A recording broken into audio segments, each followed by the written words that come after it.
오늘도 우리 삶 가운데 함께 하셔서 우리의 앉고 일어섬을 아시는 주님 안에 예배하며 나아갈 때에 찬송가 170장 찬양하시면서 7월 17일 토요일 새벽 예배를 시작하도록 하겠습니다.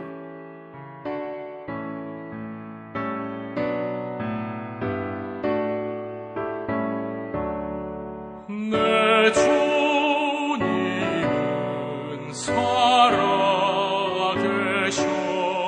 날 지켜주시니 그 큰 사랑 인하여서 나 자유 얻었네. 나의 구원 되신 주님 내 소망 되신 주 항상 나와 함께 하셔 곧 다시 오시리.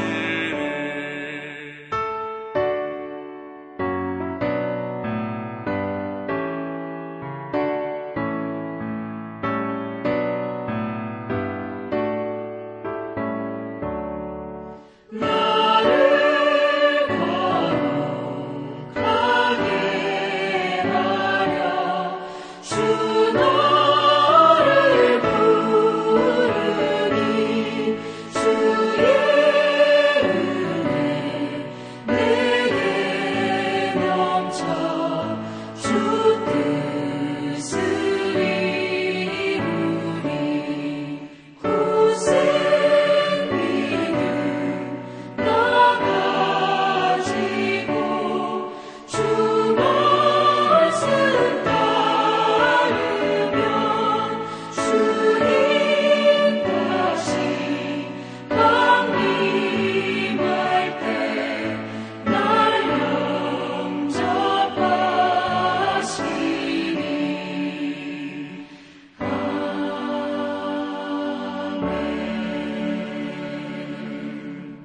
함께 기도하시겠습니다.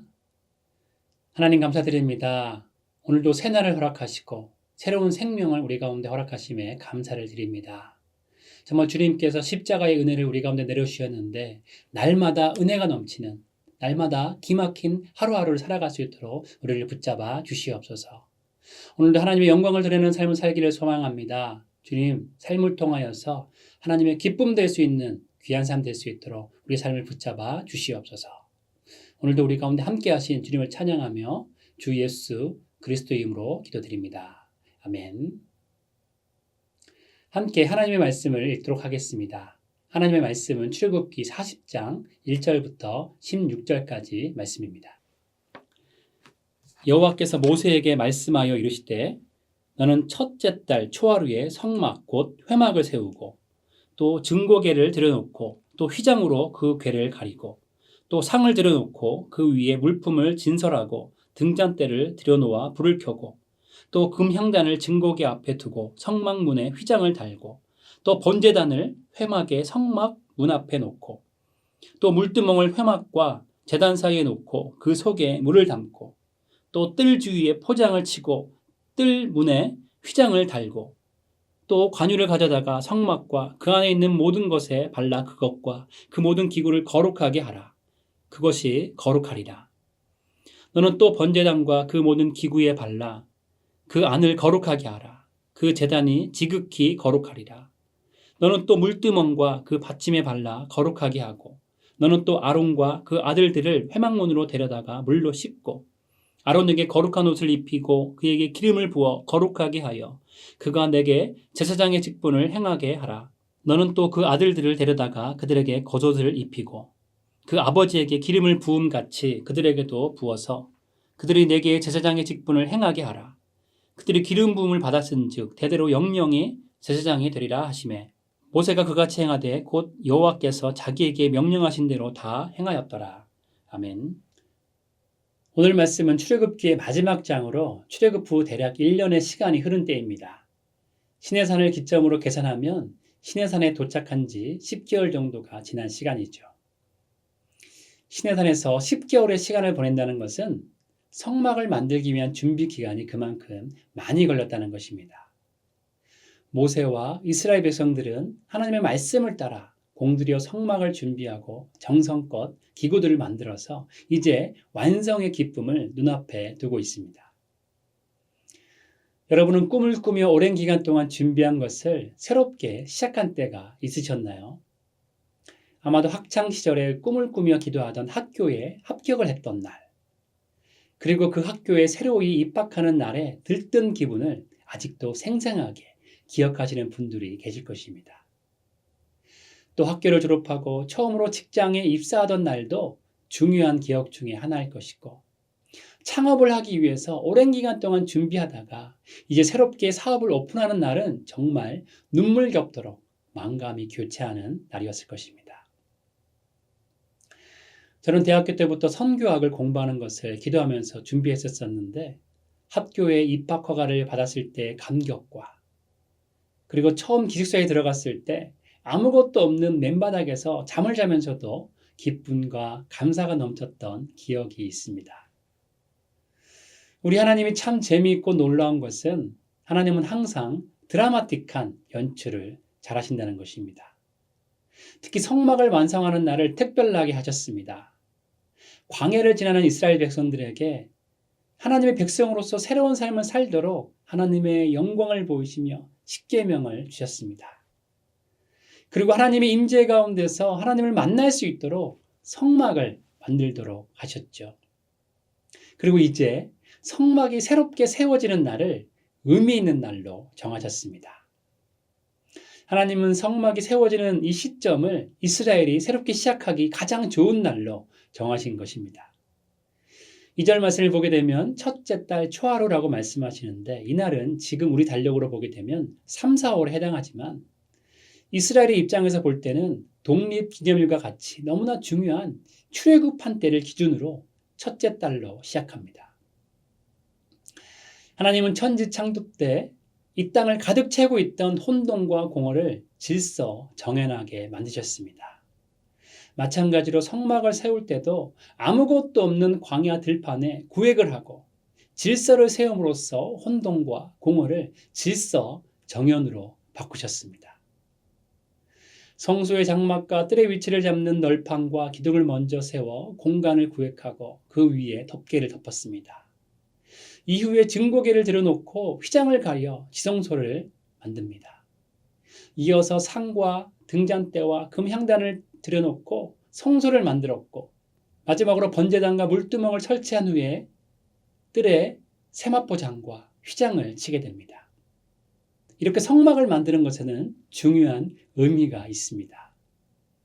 지성소와 언약궤가 상징하는 하나님의 권세가 땅과 바다를 상징하는 성막의 뜰을 다스리고 있음을 나타내는 것이죠. 온 세상의 질서가 하나님을 중심으로 이루어져 있음을 나타내는 것을 뜻합니다. 두 번째로 하나님은 이스라엘 지파들이 장막을 치고 있는 진영 한가운데 성막을 두게 하심으로써 창조주 하나님께서 이스라엘 백성들 한가운데 친히 함께 계심을 직관적으로 볼 수 있도록 하셨습니다. 이렇게 성막의 위치를 정하시고 성막을 하나하나 세우시면서 아무것도 없는 광야 가운데서도 새 시대를 여시는 하나님의 역사와 하나님의 임재를 보여주고 계신 것입니다. 세 번째로 성막은 하나님께 제사를 드리는 곳인데, 이것을 다른 말로 하게 되면 성막은 하나님을 만나는 곳이라는 것입니다. 전능하신 하나님의 임재를 경험하는 곳이 바로 성막입니다. 우리가 예배할 때 하나님을 만나고 하나님의 임재를 경험하고 하나님과 친밀하게 교제할 수 있게 되는 것이죠. 마지막으로 네 번째, 제사를 드릴 뿐만 아니라 민족의 중대사를 하나님 앞에서 결정하는 곳이 바로 성막이었습니다. 성막이 종교와 정치를 관장하는 곳이라는 것은 이스라엘의 모든 것은 하나님의 뜻에 이끌림을 받는다는 것을 말하는 것입니다. 하나님이 시내산에서 모세에게 십계명을 주시고 성막을 만들기 위해서 디테일하게 말씀해 주셨습니다. 하나님께서 시내산에서 이렇게 하신 것은 하나님께서 이스라엘을 하나님의 백성으로 새롭게 만드시고 이스라엘 가운데 하나님께서 친히 임재하셔서 이스라엘의 모든 것을 하나님께서 친히 이끌어 주시기 위함입니다. 광야의 길을 만드시며 우리를 인도하시는 하나님, 사막의 강을 만드시며 우리를 지키시고 보호하시는 하나님, 그 주님께서 우리 가운데 새로운 역사를 만드시고 계시는 것이죠. 그래서 내가 작다고, 내가 초라하다고, 내 인생이 광야 같다고 느낄 때마다 우리는 천지를 창조하신 하나님의 권능을 기억해야 될 것입니다. 주님이 우리의 인생을 주님의 은총으로 채우시고 하나님께서 친히 이끌어 주시기에 우리는 작지만 위대해질 것이고 초라하지만 영광스러워질 수 있는 것입니다. 성막의 중요한 의미는 하나님께서 우리 가운데 계시는 것입니다. 우리의 삶을 책임지시고 이끌어 주신다는 것입니다. 우리를 책임지시고 하나님의 백성으로 만드시는 하나님을 온전히 의지하시고 주님만을 신뢰하시는 여러분 되시기를 바랍니다. 두 번째로 함께 나눌 것은 출애굽의 의미입니다.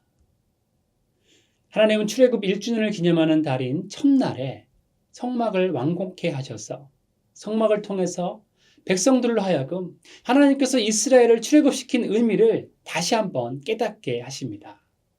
첫째 달 초하루 새해를 맞는 첫날에 성막을 세우도록 하셔서 하나님은 이스라엘이 새로운 삶을 살도록 하신 것입니다. 출애굽 한날을 첫날로 기념하면서 하나님의 구속의 은혜와 하나님께서 지켜주신 그 은혜에 감사하며 성막을 통해서 대대로 하나님께 찬양과 경배를 드리는 민족으로 세우신 것이죠. 또한 출애굽 한날을 1월 1일로 만드셔서 더 이상 과거의 삶에 얽매이지 않도록 하신 의미도 있습니다. 이스라엘 백성들의 과거의 비참한 노예 같은 삶을 다 홍해바다에 수장시키시고 하나님의 백성으로서 새롭게 살도록 하신 것입니다. 마찬가지로 하나님은 우리 또한 죄에 묶여 있었던 삶을 다 벗어버리고 그리스도인으로서 새로운 삶을 살도록 우리를 새롭게 초청하시고 계십니다. 하나님은 우리의 곁을 절대로 떠나지 않으시는 하나님이시죠. 어떤 상황에서도 우리를 안전하게 보호하시는 하나님이십니다. 그리고 하나님은 우리가 하나님의 자녀로서 풍성한 은혜를 누리며 살기를 원하십니다. 그래서 우리를 하나님의 성전으로 삼으신 것이죠. 죄의 사슬을 끊으시고 죄의 영향력을 벗어나 하나님의 성전된 몸으로 살아가도록 우리를 이끌어 주신 것입니다.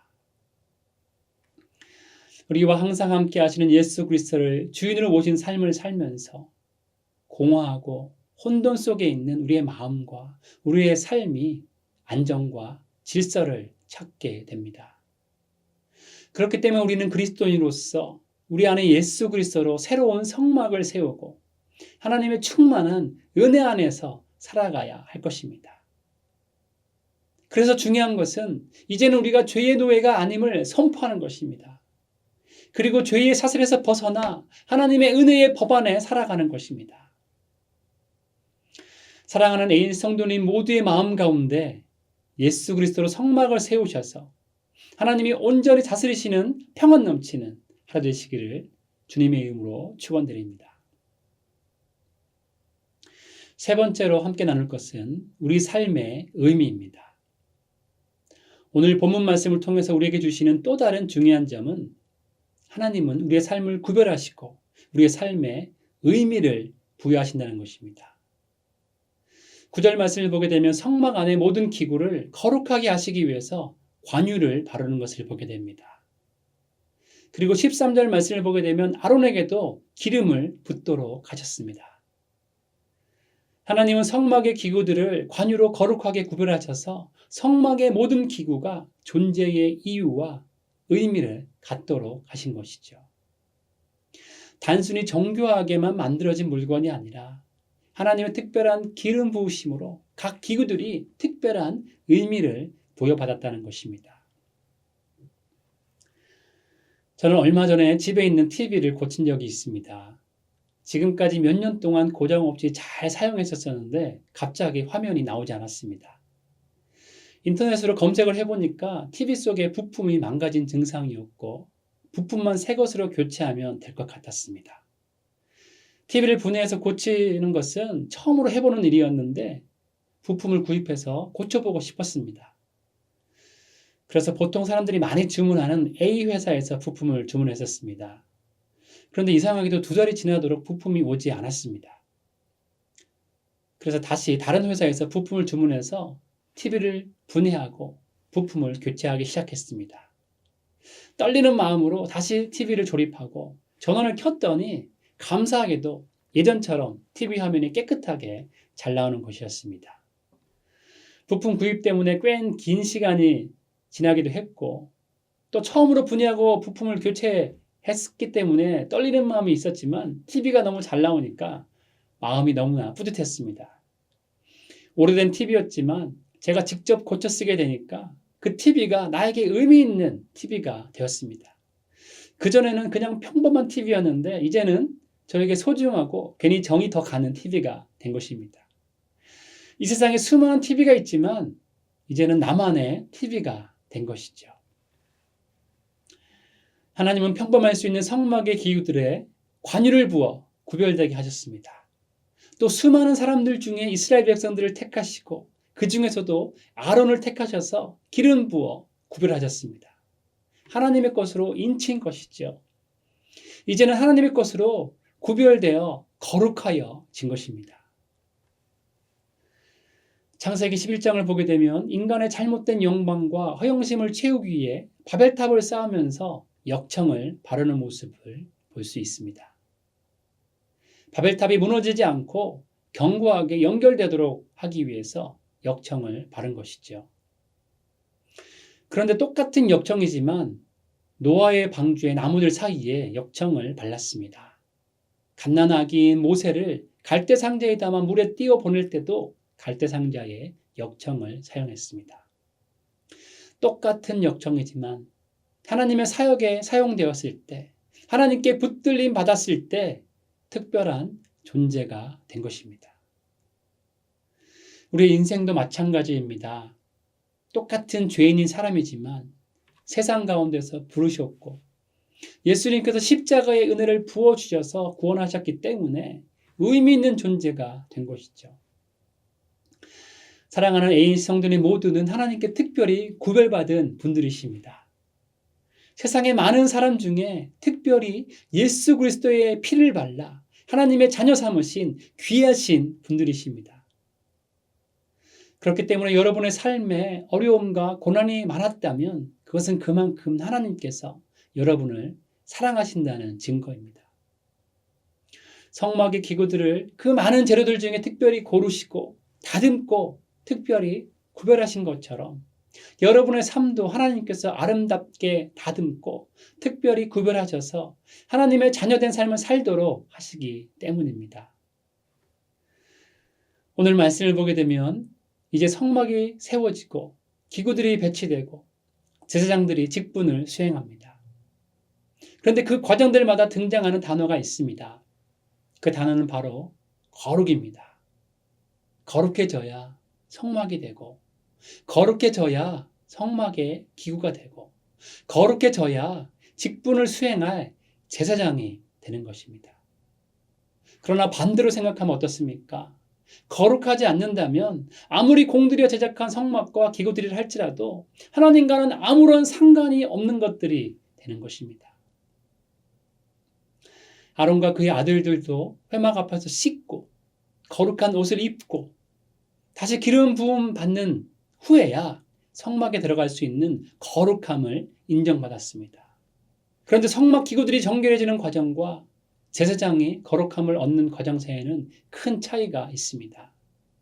아론과 그 아들들은 죄인이었고 성막과 기구들은 그저 물건이었기 때문입니다. 우리는 은혜로 얻은 칭의와 구원에 익숙해져서 우리 자신의 죄를 너무 쉽게 간과할 때가 있습니다. 우리의 죄는 쉽게 씻을 수 있는 것이 아닙니다. 오직 예수 그리스도의 십자가를 의지할 때 우리의 죄의 문제는 자유로워지게 되는 것이죠. 그런데 중요한 것은 예수 그리스도의 십자가의 죽음의 무게를 모르면 절대로 거룩한 삶을 살 수가 없다는 것입니다. 우리의 공로가 얼마나 크고 대단한지에 관계없이 오직 예수 그리스도의 고난과 십자가의 죽음과 부활만이 우리의 죄 문제를 해결케 하는 것이죠. 예수님의 그 위대한 십자가의 고난의 무게가 얼마나 큰지를, 우리의 죄가 얼마나 크고 많은지를 절대로 쉽게 생각해서는 안 되는 것입니다. 아론의 임무가 얼마나 막중했을까요? 모든 이스라엘 민족의 죄를 위해서 제사를 지낸다는 것이 쉬운 일은 아니었을 것입니다. 마찬가지로 우리도 예수님의 제자로서 이 세상 가운데 그리스도의 향기를 내뿜으며 복음을 전하는 삶을 사는 것이 쉬운 일은 아닙니다. 그러나 우리가 하나님 손에 붙들림 받는 역청이 된다면 그것보다 더 의미 있는 일은 없을 것입니다. 다른 세상 사람들과 다르게 구별하셔서 우리의 인생의 의미를 더하신 하나님의 은혜에 더욱 감사하는 삶을 살아야 할 것입니다. 우리는 세상의 사람들과 똑같은 모습을 하고 있을지라도 우리 앞에 놓여 있는 표대를 향하여서 구별된 마음으로 나아간다면, 하나님 손에 붙들린 의미 있는 삶을 살아간다면 하나님은 우리의 삶을 통하여 영광을 받으실 것입니다. 여러분, 한 분 한 분을 축복하며 도전드립니다. 우리는 이미 하나님의 손에 붙들림 받고 구별된 하나님의 대사입니다. 하나님의 복음과 하나님의 나라를 이 땅에 전해야 하는 하나님의 대사입니다. 여러분이 천국 대리점이 되셔서 많은 사람들에게 예수 그리스도의 사랑을 전파하시는 의미 있는 삶을 사시는 여러분 모두가 되시기를 주님의 이름으로 축원드립니다. 함께 기도하겠습니다. 하나님 감사드립니다. 세상의 많은 사람 중에 우리를 지명하여 부르시고 예수 그리스도의 피의 은혜로 우리를 구속하시고 하나님의 십자가의 은혜로 우리를 거룩하게 하심에 감사를 드립니다. 오늘도 우리를 부르신 그 주님 앞에 거룩한 삶으로, 복음을 전하는 삶으로, 예수 그리스도의 사랑을 세상에 보여주는 삶으로 살아갈 수 있도록 우리를 붙잡아 주시옵소서. 성령 하나님, 우리의 힘 되어 주시고, 성령 하나님, 우리가 새롭게 될 수 있도록 아버지 은혜 베풀어 주시옵소서. 우리의 삶을 사용하셔서 주님께서 영광 받으실 것을 믿사오며 주 예수 그리스도의 이름으로 간절히 기도드립나이다. 아멘. 함께 주님 앞에 계속적으로 기도하며 나가도록 하시겠습니다.